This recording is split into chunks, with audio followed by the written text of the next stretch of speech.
മരണത്തിൽ നിന്നും ജീവിതത്തിലേക്ക് കൈപിടിച്ചുയർത്തിയ ഒരാളാണ് ചേച്ചി. ചെറുതിലെ മുതലേ ഈ വീടിൻ്റെ ബാധ്യത. അതുകൊണ്ട് തന്നെ 1ാം സ്റ്റാൻഡേർഡ് മുതൽ സ്വന്തം കാശിന് പഠിക്കുന്ന ഒരാളാണ്. എന്ന് പറഞ്ഞാൽ എൻ്റെ അമ്മയെ ഞാൻ ഒരു അയൺ ലേഡി ആയിട്ടാണ് കാണുന്നത്. എത്ര തകർന്നു പോയാലും പിന്നെ നമ്മളിങ്ങനെ പൊത്തൊക്കെ വരിക എന്നൊക്കെ പറയില്ല, അതേപോലെ ഫീനിക്സ് പറവ ആ സെറ്റപ്പാണ് അമ്മ. ഒരുപാട് സന്തോഷത്തോടെയാണ് നമ്മളിപ്പോൾ ഇവിടെ നിൽക്കുന്നത്. പിന്നെ പ്രത്യേകിച്ച് എനിക്ക് ഈ ഇൻ്റർവ്യൂ വളരെയധികം പ്രഷ്യസാണ്.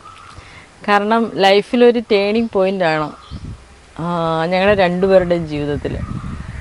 അത് ഉണ്ടാക്കി തന്നത് തന്നെ നമ്മുടെ കുട്ടിക്കലവറയിലൂടെയാണ്. അതിനു മുമ്പ് തന്നെ നമ്മുടെ സിന്ധു ചേച്ചിയെ നമുക്ക് നല്ല പരിചയമുണ്ട്, ഏഷ്യാനെറ്റിൽ നിൽക്കുന്ന കാലം തൊട്ടേ. പിന്നെ നമ്മുടെ ഫ്ലവേഴ്സിൽ കുട്ടിക്കലവറ വന്നു. എല്ലാവർക്കും അറിയാവുന്നതുപോലെ വല്ലാത്തൊരു സിറ്റുവേഷനിലാണ് ആ സമയം ഞങ്ങളവിടെ എത്തുന്നത്. അതിൽ നിന്നും ഞങ്ങളെ മരണത്തിൽ നിന്നും ജീവിതത്തിലേക്ക് കൈപിടിച്ചുയർത്തിയ ഒരാളാണ് ചേച്ചി. അവിടുന്ന് ഇങ്ങോട്ട് സന്തോഷവും സമാധാനവും മാത്രമാണ് ജീവിതത്തിലുണ്ടായത്. അതിൽ ചേച്ചിയോട് നമ്മുടെ ചാനലിനോടും നമ്മുടെ ഫ്ലവേഴ്സ് ചാനലിനോടും അത്യധികം കടപ്പെട്ടിരിക്കുകയാണ്. പിന്നെ എല്ലാവരും എന്നോട് ചോദിക്കും, എന്തരടാ നിനക്ക് ഇത്രയും ഓവർ മെച്യൂരിറ്റി ആണല്ലോ, നീ സംസാരിക്കുന്നതൊക്കെ ഭയങ്കര എന്തു പറയുന്നത് വലിയ ആൾക്കാർ സംസാരിക്കുന്ന പോലെയാണല്ലോ എന്നൊക്കെ. അങ്ങനെ സംസാരിച്ചാണ് അവസാനം ഉപ്പുമുളകിൽ ഇളവൻ കേശു എന്നുള്ള പേര് വരെ വന്നത്. ശരിക്കും പറഞ്ഞാൽ അങ്ങനൊരു സാധനം വരാൻ കാരണം സിമ്പിളാണ്. നമ്മുടെ ഈ ചെറുതിലെ മുതലേ ഈ വീടിൻ്റെ ബാധ്യത, അങ്ങനത്തെ റെസ്പോൺസിബിലിറ്റീസൊക്കെ കുറേ കയറി വന്നപ്പോൾ അങ്ങനെ സ്വാഭാവികമായിട്ടും ആയി പോണേയാണ്. വീടിൻ്റെ ബാധ്യത നമുക്കൊരിക്കലും പറയാൻ പറ്റില്ല. വീടിൻ്റെ ഒരു റെസ്പോൺസിബിലിറ്റീസ് നമ്മുടെ തലയിൽ അങ്ങനെ വരുമ്പോൾ നമുക്കൊരു അഭിമാനമുള്ള സംഭവമല്ലേ അത്, ഇത്രയും ചെറിയ പ്രായത്തിൽ. ഏതാണ്ട് 4 വയസ്സുള്ളപ്പോഴാണ് മകൻ ആദ്യമായിട്ട് ക്യാമറയുടെ മുമ്പിലൊരു ആൽബത്തിലായിട്ട് തുടങ്ങിയത്. അവിടുന്ന് പിന്നെ ഇങ്ങോട്ട് നമ്മൾ ചെറിയ ചെറിയ TV ഷോസുകളിലൂടെയും അങ്ങനെ പോയിക്കൊണ്ടിരുന്നു. പിന്നെ 5 വയസ്സോളം ആയപ്പോൾ ആദ്യത്തെ ഒരു ഫിലിം ചെയ്തു, പ്രിയാമണിയുടെ ഐലിസ് എ ട്രൂ സ്റ്റോറി. ശരിക്കും പറഞ്ഞാൽ ആ പടത്തിൻ്റെ പ്രതിഫലം വാങ്ങി അവൻ്റെ ഫീസ് അടയ്ക്കുകയാണ് ചെയ്തു. അതുകൊണ്ട് തന്നെ 1ാം സ്റ്റാൻഡേർഡ് മുതൽ സ്വന്തം കാശിന് പഠിക്കുന്ന ഒരാളാണ് എന്ന് പറയാം. അത്രയധികം ബുദ്ധിമുട്ടുള്ളൊരു സാഹചര്യത്തിലായിരുന്നു അന്ന്. കയ്യിൽ നിന്ന് ജീവിതം വഴുതിപ്പോകുന്നൊരു സാഹചര്യത്തിലാണ് നമ്മളന്ന് അവിടെ എത്തുന്നത്. വീട് എല്ലാവർക്കും അറിയാം, ജപ്തി ഭീഷണിയിലും ഒക്കെ ആയിട്ട് നിൽക്കുകയായിരുന്നു. അവിടെ നിന്ന് പിന്നിങ്ങോട്ട് ചേച്ചി നമ്മളെ കൈപിടിച്ചുയർത്തിയ ഒരു ജീവിതത്തിലേക്കാണ്.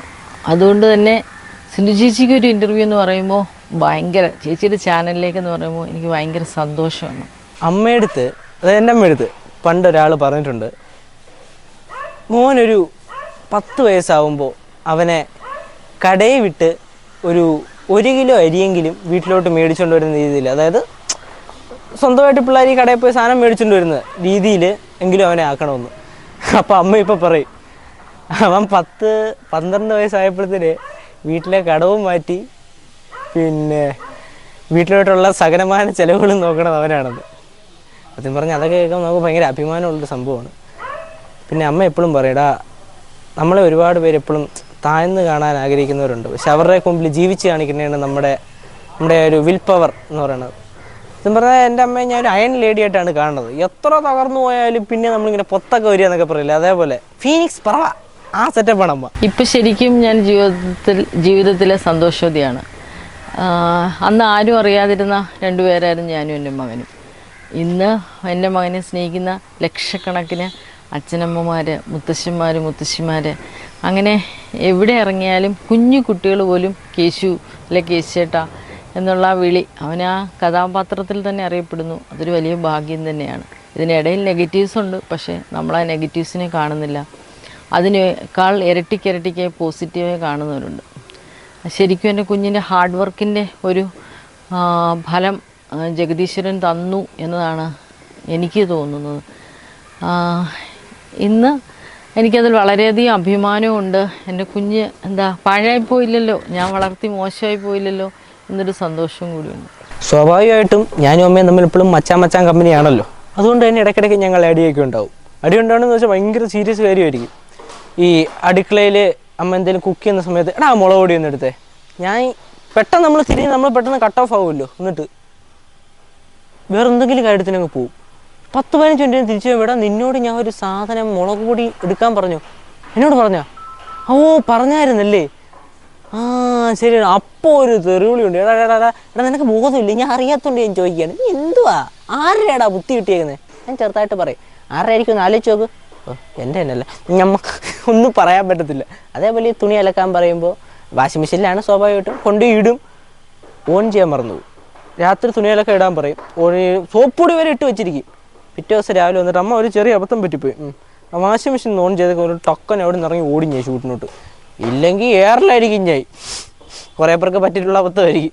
നിനക്ക് എന്നതാണോ ഞാൻ ഉണ്ടാക്കി തരുന്നതിൽ ഏറ്റവും ഇഷ്ടമുള്ള ഫുഡ്? ഞാനിപ്പോൾ എന്തെങ്കിലും കൊള്ളത്തില്ലെന്ന് പറഞ്ഞു കഴിഞ്ഞാൽ വാഴ വറച്ചടിക്കുകയല്ലേ, കൈ ഇരിക്കത്തേ ഉള്ളൂ. ഇപ്പം മനസ്സിലായല്ലോ, നമ്മൾ എന്തുണ്ടാക്കി കൊടുത്താലും നല്ലതാണെന്ന് പറയും. അപ്പം മനസ്സിലിരിപ്പ് ഇതാണ്. പക്ഷെ എന്നാലും കൂടുതൽ ചിക്കൻ 65 അല്ലെങ്കിൽ ചിക്കൻ വറുത്ത് കൊടുക്കുന്നത്, ഫ്രൈ ചെയ്ത് കൊടുക്കുന്നത് വളരെയധികം ഇഷ്ടമാണ്. കിഴങ്ങ് മെഴുക്കുവരട്ടി, പൊട്ടറ്റോ മെഴുക്കുവരട്ടി. അത് ഈ കിഴങ്ങ് മെഴുക്കുവരട്ടി എന്ന് പറയുമ്പോൾ നമ്മൾ ഉരുളക്കിഴങ്ങ് ഒരു പ്രത്യേക രീതിയിൽ ആക്കി കൊടുക്കണം. ഒരുമാതിരി മറ്റേ ചില ഈ പട്ടിയുടെയും പൂച്ചയുടെയൊക്കെ ഡയറ്റ് പറയുന്ന ഒരു പ്രത്യേക രീതി ഉണ്ടാക്കി കൊടുത്താലേ അത് കഴിക്കത്തുള്ളൂ. അത് സത്യമാണ് കേട്ടോ. അതിന് ഇച്ചിരി ഉപ്പ് കുറഞ്ഞാലും പ്രശ്നമാണ്, ഉപ്പ് കൂടിയാലും ഒരു പ്രശ്നമാണ്. ഫുഡിൻ്റെ കാര്യം എന്ന് പറഞ്ഞാൽ അമ്മ ഉണ്ടാക്കി തരുന്ന മിക്കവാറും എല്ലാ ഫുഡും എനിക്ക് ഇഷ്ടമാണ്. അതിനകത്ത് വെറൈറ്റി ആയിട്ട് അമ്മ ചില സമയം നമ്മൾ ഈ ഉടായ്പ സാധനം ഉണ്ടാക്കൂല്ലേ, അതാണ് ഏറ്റവും കൂടുതൽ ടേസ്റ്റ് ആവുന്നത്. ഭയങ്കര ഫോക്കസോടെ ചില സമയം ഒരു സാധനം ചെയ്യാതെ പൊളിഞ്ഞും പോകും. അങ്ങനെ അമ്മയുടെ കൂടെ നിന്ന് ഓരോരോ മസാലയൊക്കെ ഇട്ടിട്ട് പഠിച്ച് ഞാനും അത്യാവശ്യം കുഴപ്പമില്ലാതൊക്കെ ഫുഡ് ഉണ്ടാക്കാൻ പഠിച്ച്. പിന്നെ അമ്മ കൂടെ വേണം. അമ്മ ഇത് ഇത്ര ഇട്ടാൽ മതിയല്ലോ, ഇത്ര ഇട്ടാൽ മതി.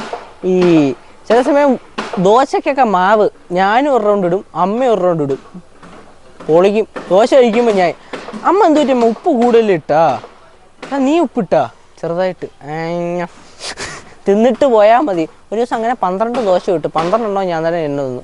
നൈസിനായിരുന്നു ചുട്ടാവുകൊണ്ട് കുഴപ്പമില്ലായിരുന്നു. 1-2 കാര്യങ്ങളേ ഉള്ളൂ ഞാൻ അവനോട് പറഞ്ഞു കൊടുത്തിട്ടുള്ളത്. എന്ന് വെച്ചാൽ, ഒന്ന്, മോനെ നീ ഒന്നിലും അഡിക്റ്റ് ആവരുത്. ഇനി എത്ര വലിയ പ്രശസ്തനായാലും ആയില്ലെങ്കിലും എന്ത് സംഗതിയിലായാലും നമ്മളെ ഒന്നിനും അഡിക്റ്റ് ആക്കാൻ കഴിയരുത്. പിന്നെ ഞാൻ അവനോട് പറയുന്നത്, ചെറുതെന്നല്ല വലുതെന്നല്ല എല്ലാവരെയും ബഹുമാനിക്കണം. എല്ലാവരും മുതിർന്നവരെ ബഹുമാനിക്കാൻ പറയും, പക്ഷേ അവനോട് ഞാൻ അങ്ങനെ പറഞ്ഞിട്ടേ ഇല്ല.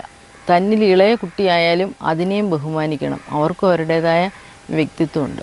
പിന്നെ സമയം എപ്പോഴും ജീവിതത്തിൽ കൃത്യതയായിരിക്കണം. ഇപ്പോൾ ഷൂട്ടിംഗ് സെറ്റിലായാലും ഒരു ഫങ്ഷനിലായാലും പറയുന്ന ടൈമിൽ, അല്ലെ സ്കൂളിലായാലും 9 മണിക്ക് സ്കൂളാണെങ്കിൽ 8:55 എത്തണം, 9:15 എത്തേണ്ടത്.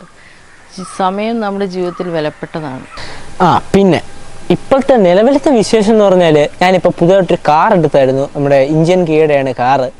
അപ്പോൾ അത് എടുത്ത സമയത്ത് അമ്മ പറഞ്ഞാൽ ഒന്ന് നിൽക്കട, ഒരു ഫോട്ടോ എടുത്തോട്ടെ എന്ന് പറഞ്ഞൊരു ഫോട്ടോ എടുത്ത് അതിട്ട് പോസ്റ്റ് ചെയ്ത്. ഞാൻ അവിടുന്ന് കാറെടുത്ത് ഇവിടെ ഷൂട്ടിന് നടക്കരുത് ഞാൻ പോയത്. ഞാൻ തിരിച്ച് സെറ്റ് ചെയ്ത് വിത്തിൻ 1 hour എന്നെ ആരൊക്കെ വിളിച്ചെന്ന് എനിക്ക് ഇപ്പോഴും അറിഞ്ഞുകൂടാ. നമ്മളൊരു സൂപ്പർ മാർക്കറ്റിൽ പോയാൽ, ഏതെങ്കിലും ഒരു ലേഡീസ് സ്റ്റോറുകളിൽ പോയാൽ, എന്തിന് ചായ കുടിക്കാൻ കയറുന്ന ഹോട്ടലിലെ ആൾക്കാർ വരെ ചിലവ് തരൂ എന്നാണ് ചോദിക്കുന്നത്. അതൊരു വലിയ സന്തോഷം തന്നെയാണ്. കാരണം നമ്മൾ ഒരു വണ്ടി എടുത്തു, നമ്മളൊരു ഇഷ്ടപ്പെട്ട നമ്മുടെ ഒരു നമ്പർ നമ്മൾ എടുത്തു. ഇതാണ് ഞങ്ങളുടെ വണ്ടി. ചുരുക്കം പറഞ്ഞാൽ ഇനി ഒരു 5 മാസത്തോടെ കഴിഞ്ഞ് കഴിഞ്ഞാൽ മെയ് ആവും. അതായത് എനിക്ക് 18 വയസ്സാവും. നാളെ ഞാൻ ഇരുന്ന് എണ്ണിക്കൊണ്ടിരിക്കുകയാണ്, എങ്ങനെയെങ്കിലും 18 വയസ്സായി കഴിയുന്നു, ലൈസൻസ് എടുക്കുന്നു, വണ്ടി ഓടിക്കുന്നു. ഇതിനകത്ത് വേറൊരു സംഭവം ഉണ്ടായി. നിങ്ങളെല്ലാവരും വണ്ടിയുടെ നമ്പർ ശ്രദ്ധിച്ചാണല്ലോ, KL 83, ബാക്കി എന്തായിരുന്നു, B2 369 നമ്മുടെ ഇക്കയുടെ സാധനമാണ്. ഇക്കയുടെ നമ്പറാണ്. പ്രത്യേകം പറഞ്ഞ് എടുപ്പിച്ചതാണ്, ഫാൻസി നമ്പറേ. എങ്ങനെയുണ്ട്, സൂപ്പർ അല്ലയോ? ഇതുമായിട്ട് ഞാൻ ഇനി ഒരു ഇക്കയുടെ ഫ്രണ്ടിലൊരു പോക്കുണ്ട്. അന്ന് ഇക്ക മിക്കവാറും എന്നെ പിടിച്ചിടിക്കുക. അത് വേറെ, എടാ 369 ഞാൻ കഷ്ടപ്പെട്ട് എല്ലാ വണ്ടിക്കും എടുക്കുമ്പോൾ നീയൊക്കെ നൈസിൽ അതിൻ്റെ ഇടയിൽ ഒരു 2 ചേർത്തിട്ട് എനിക്കിട്ട് പറ്റിക്കണല്ലേ എന്ന് ഉറപ്പായിട്ട് പറയും. എന്തായാലും ഒരു 10 വർഷത്തിന് മുമ്പുള്ള അൽസാബിത്ത് ഉമ്മയല്ല ഇപ്പോൾ ജഗദീശ്വരൻ, നമ്മുടെ പ്രപഞ്ചനാഥൻ, മറ്റുള്ളവരിലൂടെ നമുക്ക് കനിഞ്ഞു തന്ന, അനുഗ്രഹിച്ചു തന്ന കാര്യങ്ങളാൽ നമ്മളെ തള്ളിപ്പറഞ്ഞവരുടെയൊക്കെ മുൻപിൽ ഞങ്ങൾക്കിന്ന് സന്തോഷത്തോടെ സമാധാനത്തോടു കൂടി കടങ്ങളൊന്നും ഇല്ലാതെ ജീവിക്കാൻ കഴിയുന്നുണ്ട്. അതുതന്നെയുള്ളൂ എപ്പോഴും എൻ്റെ പ്രാർത്ഥനയും. എല്ലാം എനിക്ക് കൊണ്ടു തന്നത് എൻ്റെ കുഞ്ഞാണ്. അതുകൊണ്ട് തന്നെ എനിക്കാരോടും ദേഷ്യമോ പരാതിയോ പരിഭവങ്ങളോ എന്നെ മാറ്റി നിർത്തിയവരോടോ എല്ലായിടത്തുനിന്നും നമുക്ക് അവഗണനകൾ കിട്ടിയിട്ടുണ്ട്. പക്ഷേ അതിലൊന്നും എനിക്കാരോടും വിദ്വേഷമോ ഒന്നുമില്ല. എന്തു തന്നെയായാലും എൻ്റെ കുഞ്ഞിനെ പോലെ ഒരാളെ അല്ല എനിക്ക് മകനായിട്ട് തന്നത്. അത് തന്നെ ഏറ്റവും വലിയ സന്തോഷം. ഞങ്ങളുടെ ജീവിതം ഇനിയും പിന്നെ ആക്ടിങ്ങിൻ്റെ കാര്യം പറയുമ്പോൾ എൻ്റെ ഗുരുക്കമ്പൻ എനിക്ക് ഇഷ്ടം പോലെ ഉണ്ടെന്ന് വേണമെങ്കിൽ പറയാം. അതെൻ്റെ ഒരു ഭാഗ്യമാണ് കേട്ടോ. ഉണ്ണികൃഷ്ണൻ സാറ്, നമ്മുടെ കുമ്പളത്തിൻ്റെ ഫസ്റ്റ് ഡയറക്ടർ സാറ്, പിന്നെ അച്ഛൻ ബിജുച്ചൻ, പിന്നെ അമ്മ കുട്ടുമാമനായാലും കണ്ണമ്മാമനായാലും സുരേഷ് ബാബു നമ്മുടെ സ്ക്രിപ്റ്റ് റൈറ്റർ മാമനായാലും എല്ലാവരും എൻ്റെ ഗുരുക്കന്മാരാണ്. എല്ലാവരും എനിക്ക് കറക്റ്റായിട്ടുള്ള കാര്യങ്ങൾ, എടാ ഇങ്ങനെ അടിച്ചു കഴിഞ്ഞാൽ അവിടെ ഇട്ട് കൊട്ടി എവിടെ ഇട്ട് കിട്ടും എന്ന് പറയും. അതേ സ്ഥാനത്ത് ഉണ്ണി സാറാണെങ്കിൽ വിട്ടിട്ട് പറയും, എടാ നീ അവിടെ ഇട്ട് പിടിക്കണം, അത് ഇത്രയും വേണ്ടത് ഓവറായി പോവും, അത് അങ്ങനെ പോവും, കഴിഞ്ഞ് അത്രേ ഉള്ളൂ, അതാണ് കറക്റ്റ് മീറ്റർ, അത് പിടി. അച്ഛനായാലും പറയും, അച്ഛൻ ആദ്യം പറയും, ഉണ്ണിസാർ രണ്ടാമത് പറയും, അത്രേ ഉള്ളൂ. ഉണ്ണിസാറ് ചെയ്യിപ്പിച്ചിട്ട് പറയും, അച്ഛൻ ആദ്യമേ പറഞ്ഞിട്ട് അങ്ങനെ ചെയ്യിപ്പിക്കും. അതാണ് അവർ തമ്മിലുള്ള വ്യത്യാസം. പിന്നെ അമ്മ ഇടയ്ക്കിടയ്ക്ക് നമ്മൾ എന്ത് പറയുന്നത്, ഈ മീൻകറിക്കൊക്കെ മസാല ഇടുന്ന പോലെ ഇടയ്ക്കിടയ്ക്ക് ഓരോ സാധനം പറഞ്ഞു തരും. അത് കറക്റ്റ് സാധനമായിരിക്കുന്നതിന്. കുട്ടുമാമനായാലും നമ്മൾ സപ്പോർട്ട് ചെയ്യുമ്പോൾ കൂടെ നിന്ന് സപ്പോർട്ട് ചെയ്യും. എടാ ഇതേ പേസ് പിടിക്കുമ്പോൾ ഒന്ന് ഡൗൺ ചെയ്ത് കയറി കഴിഞ്ഞാൽ ഭയങ്കര രസമായിരിക്കും. നമ്മൾ ഈ ഡയലോഗ് മോഡുലേഷൻ അങ്ങനത്തെ കുറേ പരിപാടിയൊക്കെ ഉണ്ട്. അതൊക്കെ എനിക്ക് എല്ലാവരും പറഞ്ഞു തരാറുണ്ട്. പിന്നെ ഞാൻ മറ്റേ സംഭവം പറയട്ടെ. അതായത് നീ ദൈവത്തിൻ്റെ പരിവേഷമുള്ളവനായിട്ട് മാറി. അതായത് കാസർഗോഡ് എൻ്റെ ഒരു സുഹൃത്ത് വിളിച്ച് പറഞ്ഞതാണ്, ജയപ്രകാശ്. പുള്ളിയെടുത്ത ഒരു കുഞ്ഞിപ്പയ്യൻ, പുള്ളിക്ക് അറിയുന്ന പയ്യനാണ്. അതായത് വീട്ടിൽ എന്ത് സംഭവം, അതായത് ആ കുഞ്ഞു മോനെ ആരെങ്കിലും വഴക്ക് പറയും, അച്ഛനും അമ്മയും വഴക്ക് പറയുമോ അല്ലെ പഠിക്കാൻ പറയുന്നത്, അങ്ങനെ എന്തെങ്കിലും അവനോട് ദേഷ്യത്തിൽ പറഞ്ഞാൽ അവൻ ഓടിച്ചെന്നിട്ട് പറയും, കേശു ചേട്ടാ, ടി വിയിൽ നോക്കിയിട്ടാണ് പറയുന്നത്, അല്ലെങ്കിൽ കേശുവിൻ്റെ ഫോട്ടോ എടുത്ത് വെച്ചിട്ടാണ്, മൊബൈലിൽ ഫോട്ടോ എടുത്ത് വെച്ചിട്ടാണ് പറയുന്നത്, കേശു ചേട്ടാ അച്ഛനും അമ്മേനെ ഇന്ന് വഴക്ക് പറഞ്ഞു. അങ്ങനെ അവൻ്റെ എല്ലാ സങ്കടങ്ങളും പരാതികളും പറയുന്ന കേശുവിൻ്റെ അടുത്താണ്. ഇതിൻ്റെ ഒരു അതിശയം എന്താണെന്ന് ചോദിച്ചാൽ, അവൻ എന്ത് പരാതി പറയുന്നു ആ സംഗതി അന്നത് സാധിച്ചു കൊടുത്തിരിക്കും. അതായത് അവനെവിടെയെങ്കിലും പോകണം, ഇത് കുഞ്ഞു കുഞ്ഞു കാര്യങ്ങളാണ്. അതുപോലെ കേശുവിനെ അവൻ സംസാരിക്കുമെന്നോ കാണുമെന്നോ ഒക്കെ അവനിങ്ങനെ കാണണം എന്ന് പരാതി പറഞ്ഞിരുന്നു. അങ്ങനെ പിന്നെ ഒരു ദിവസം വിളിച്ച് സംസാരിച്ച്, അതായത് ഒരു ദൈവത്തിനോട് ചെന്ന് പരാതി പറയുന്ന പോലെയാണ് ഇവൻ ചെന്നെല്ലാം പറയുന്നത്. ഞാൻ അന്ന് വിളിച്ച് സംസാരിച്ച് കഴിഞ്ഞപ്പോൾ കണ്ടാ ഞാൻ പറഞ്ഞില്ലേ കേശുചേട്ടൻ എന്നെ വിളിക്കുമെന്ന്, വിളിച്ചെന്ന് എവിടെ അവരുടെ അച്ഛനും അമ്മയും എന്നെ വിളിച്ചിട്ട് മക്കളെടാ ഒന്ന് വിളിക്കൂടാ, അവൻ നിന്നീടെ വിളിക്കുന്നു പറഞ്ഞ് പ്രതീക്ഷിക്കുന്ന ശരി. എന്നിട്ട് അവിടെ കിടന്ന് ഭയങ്കര ചാടാന്ന്. അത് ഭയങ്കര നമുക്ക് സന്തോഷം. കുഞ്ഞു കുട്ടികൾ പലയിടത്ത് ചിലർ കേശുവിൻ്റെ പേരിൽ തന്നെ പോകുന്ന ആൾക്കാരുണ്ട്. കേശു ഇങ്ങനെ കാണിച്ചു, കേശു അങ്ങനെ കാണിച്ചു. നമ്മുടെ മക്കളെ എല്ലാം പ്രചോദനം കേൾക്കരുത്, കുറച്ച് പലതും അതിനകത്ത് കാണിക്കും, എല്ലാം ഒന്നും കേൾക്കല്ലേ. അത് തന്നെ. നേരത്തെ ഒരു ഇന്റർവ്യൂ നേരത്തെ വന്നിട്ടുണ്ട്, ഇയാള് കപ്പലണ്ടി വിൽക്കുന്നത്. കപ്പലണ്ടി വിൽക്കുന്ന എപ്പിസോഡ് കണ്ടിട്ട് കേശുവിനെ കണ്ടിട്ടാണ് കപ്പലണ്ടി അവൻ വിറ്റിട്ട് അവർ വീട്ടുകാർക്കൊരു ഒരു സഹായമായി. അതൊക്കെ നമുക്ക് കേൾക്കുമ്പോൾ വളരെയധികം സന്തോഷമാണ്. സ്വപ്നത്തിൻ്റെ കാര്യം പറയുമ്പോൾ എനിക്ക് UPSC എഴുതണമെന്നുള്ളൊരു സ്വപ്നമുണ്ട്. ഞാൻ പൊതുവെയുള്ള എല്ലാ ഇൻ്റർവ്യൂവിലും പറഞ്ഞിട്ടുണ്ട്. IAS IPS അതിൻ്റെ ഒരു ആഗ്രഹമാണ്. പിന്നെ സ്വാഭാവികമായിട്ടും ഏറ്റവും കൂടുതൽ എന്താ പറയുന്നത്, ഫിലിംസ് ചെയ്യണം, നല്ലൊരു ഹീറോ ആയിട്ട് വരണം, ഒരാഗ്രഹം ഉണ്ടാവുമല്ലോ. പിന്നെ ഈ തിരക്കിനിടയിലും അവൻ പഠിക്കുന്നുണ്ട്, അത്യാവശ്യം നല്ല മാർക്ക് തന്നെ വാങ്ങി പാസ്സാവുന്നുമുണ്ട്. അപ്പോൾ വീട്ടുകാർ തന്നെ പലരും നമ്മളോട് പറയും, ഞങ്ങളൊക്കെ പറയും, ഇതേ കണ്ടോ ഷൂട്ടും കഴിഞ്ഞ് രാത്രി വന്നിരുന്ന് പഠിച്ചിട്ടാണ് മാർക്ക് വാങ്ങിക്കുന്നത്, നിനക്കൊക്കെ ഇവിടെ എന്തിൻ്റെ കുറവാടാ. അതുകൊണ്ട് അങ്ങനെയൊക്കെയുള്ള കാര്യങ്ങൾ കേൾക്കുമ്പോൾ നമുക്ക് ഒത്തിരി സന്തോഷമാണ്. മറ്റുള്ളവർക്കൊരു മോട്ടിവേഷനാകാൻ ഈ പ്രായത്തിൽ അവനെക്കൊണ്ട് സാധിക്കുന്നു എന്ന് പറയുന്നതിൽ വളരെയധികം സന്തോഷമുണ്ട്. പിന്നെ ഇതിനകത്ത് ഇടയ്ക്കിടയ്ക്ക് വേറൊരു സംഭവം സംഭവിക്കും. എന്നോടിപ്പോൾ നമ്മൾ അളിയൻ ചോദിച്ച്, എനിക്ക് ഗേൾസ് ഫാൻസൊക്കെ ഇല്ലേന്ന്. ഉണ്ടായിരിക്കും, ഉണ്ട് എന്നാണ് എൻ്റെ വിശ്വാസം. അവരൊക്കെ മെസ്സേജ് അയക്കും, അവരൊക്കെ വിചാരിക്കും എൻ്റെ അടുത്താണ്, എൻ്റെ അമ്മയുടെ അടുത്താണ് മെസ്സേജ് അയക്കണത്, അമ്മയാണ് റിപ്ലൈ എടുക്കണത്. എന്നിട്ട് അമ്മ ഒരാഴ്ച കഴിയുമ്പോൾ പറയടാ പിന്നെ ഇതേപോലെ ഒരു കുട്ടി ഇന്ന സ്ഥലത്തൊന്ന് മെസ്സേജ് അയച്ചായിരുന്നു കേട്ടോ, എന്നോട് ഇപ്പോഴാണ് പറയണേ നമ്പർ ഇട്. ഇല്ലില്ല, ആ കുട്ടി അങ്ങനെ മെസ്സേജ് അയച്ചിട്ട് പിന്നെ ഞാൻ അമ്മയാന്ന് പറഞ്ഞപ്പോൾ അങ്ങനെ അങ്ങ് പോയത്. ഞാൻ പറഞ്ഞാ പിന്നെ എന്നെ വേണം നല്ല അമ്മ, 1 2 3 ആരൊക്കെയോ മെസ്സേജ് അയക്കും, എല്ലാ തവണയും അമ്മ ചാറ്റ് ചെയ്ത് റിപ്ലൈ കൊടുക്കും. ഞാൻ പറഞ്ഞു എന്നാൽ വല്ലപ്പോഴും കൊണ്ടുവരും, എടാ താണ്ടാ ഒരു വോയിസ് എന്താ ഇടയ്ക്ക് കൊണ്ടുവരും, അനാമിക എന്ന് പറഞ്ഞ കുട്ടിയെന്ന് പറഞ്ഞിട്ട്. ഞാൻ പറഞ്ഞു മക്കളെ സുഖമായിട്ടിരിക്കണ ആടമ്മനോട്, പിന്നെ 2 വയസ്സാണ് അതെന്ന് പറഞ്ഞേക്കാൻ.